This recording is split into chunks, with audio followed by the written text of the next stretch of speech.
like, all right, guys, here we go. There's many people that are on the old Twitter sphere saying, boy, it's obvious that Jerry Jones paid these officials, so he didn't have to take his medicine with Micah Parsons coming in and wrecking the game plan, right?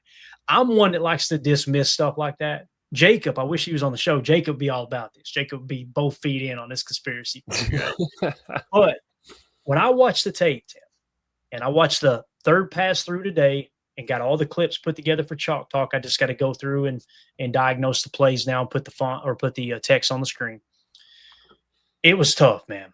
Yeah. It was one play after another. I'm like, this feels really egregious. So and it wasn't even just one play after another. It was the fact that you had 2 and 3, sometimes 4 guys being held on one play. It's not like we're just, they missed a holding. It's like, pick a holding call to make. You had 3 or 4 options on some of these looks. Yeah.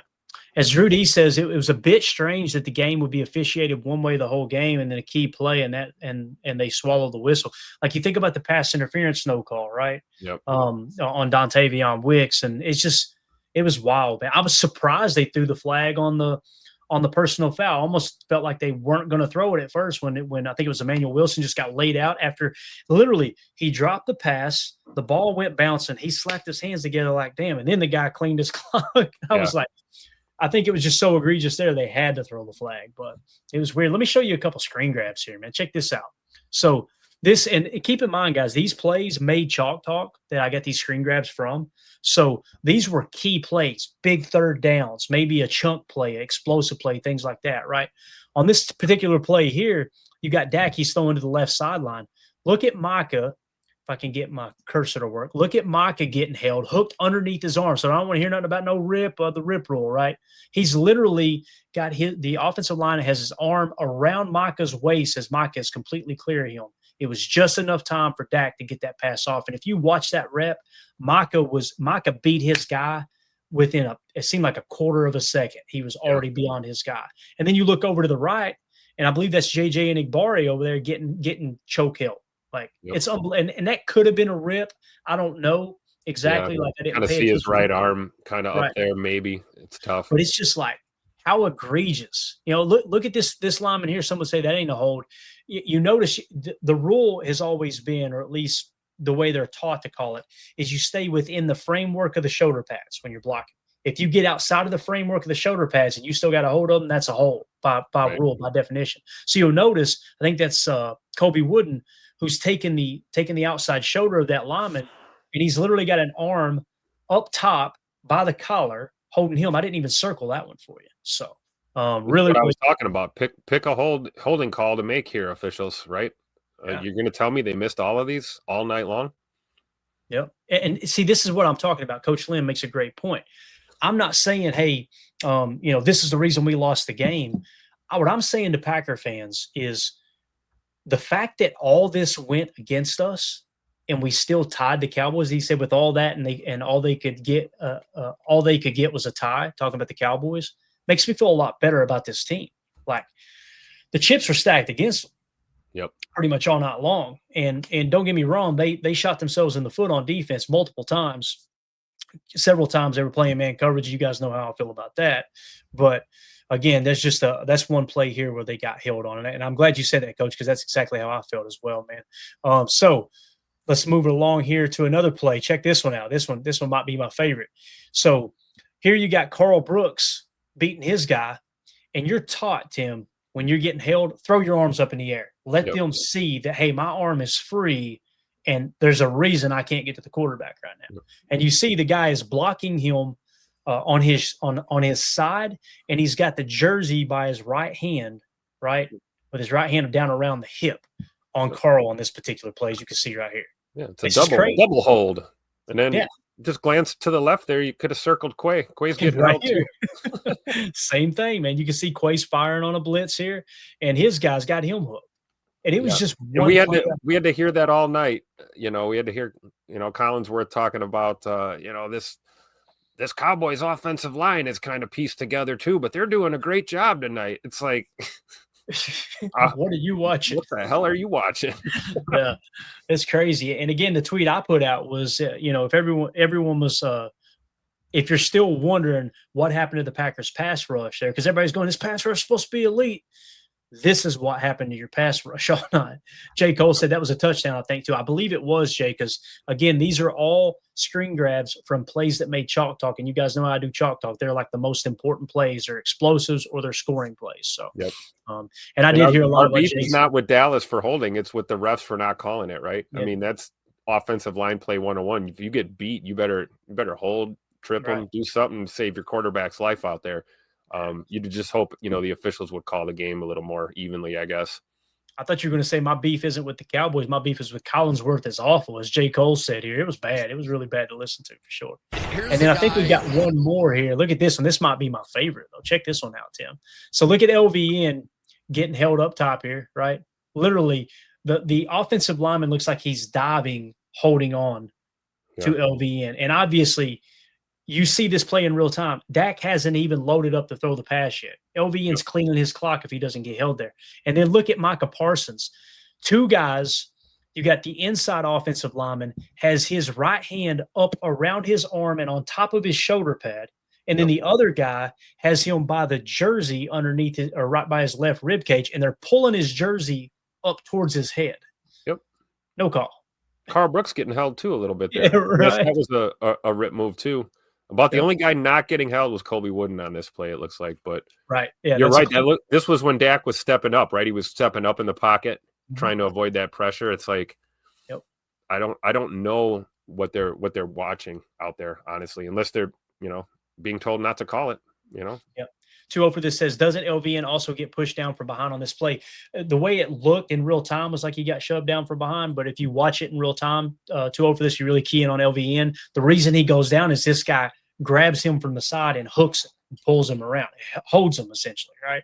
And like Tim was saying, this did allow Dak to just step up and out and to the right perfectly. So, and of course, Micah comes free after that, and he's throwing his hands up like, can you not see that they're freaking holding me? So, we got to play through it, right? That's what we talk about. Absolutely. There are going to be games where we're going to get those calls, and everything's going to go our way, and we're going to get away with the holds and things like that. It's just how the NFL is sometimes, right? If anything, I'm with you, Clay, man. I feel really good about our team in the way they fought through and didn't make excuses, didn't cry about it all night, just went out and gritted it out and forced an overtime and, ultimately forced a tie. I wonder if the powers that be really wanted a Dallas dub there, and we just weren't going to let that happen. So I credit our guys for playing through it.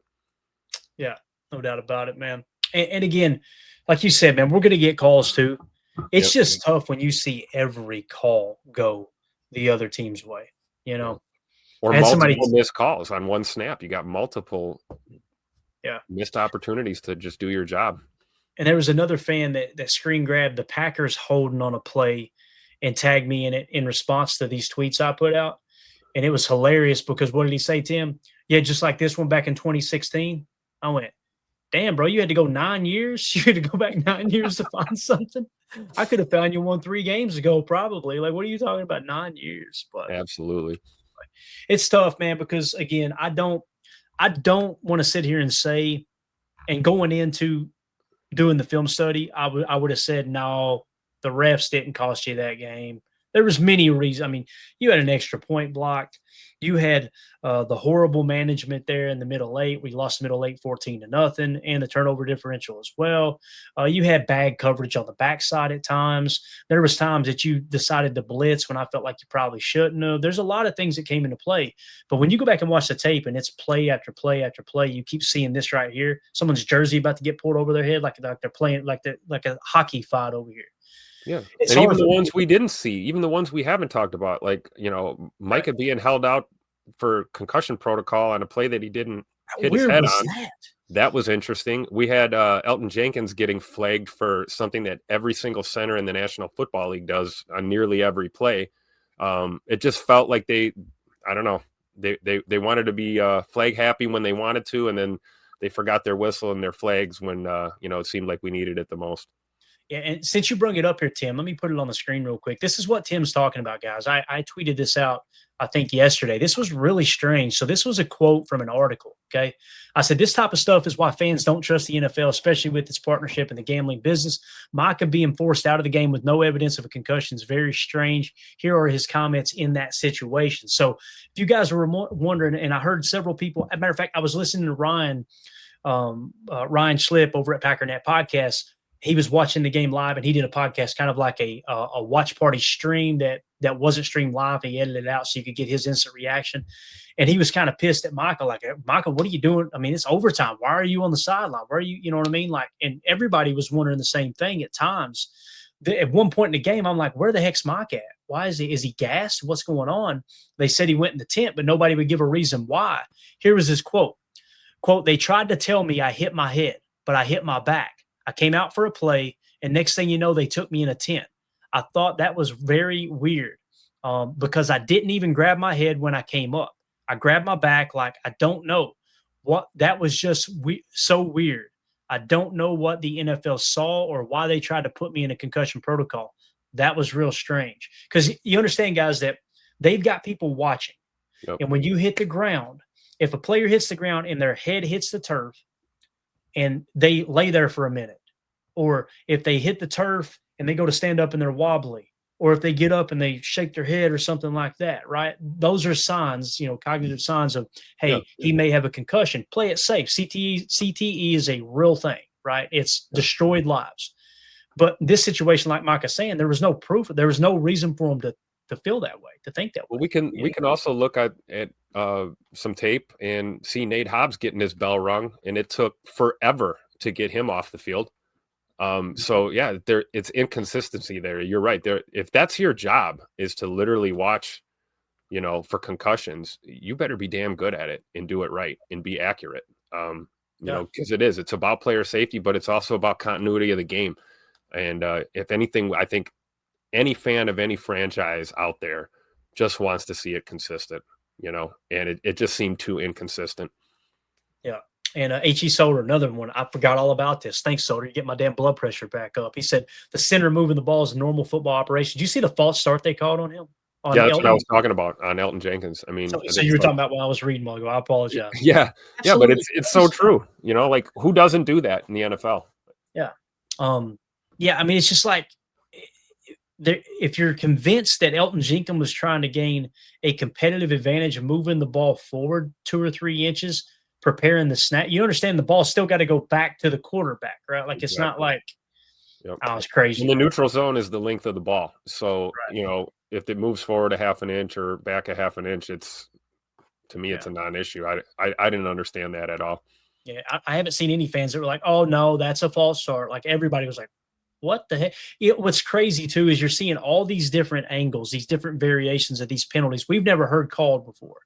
But boy, oh boy, they'll continue to let the Philadelphia Eagles do their thing with that tush push and lining up off sides. Like Drew D's saying here, and to call that on the 1 yard line. Yes. And we weren't even running a play like that. But yeah, you're right. Philly can, line up in the neutral zone with impunity. They can false start, 9 out of 10 times running that play. And everyone talks about how unstoppable it is.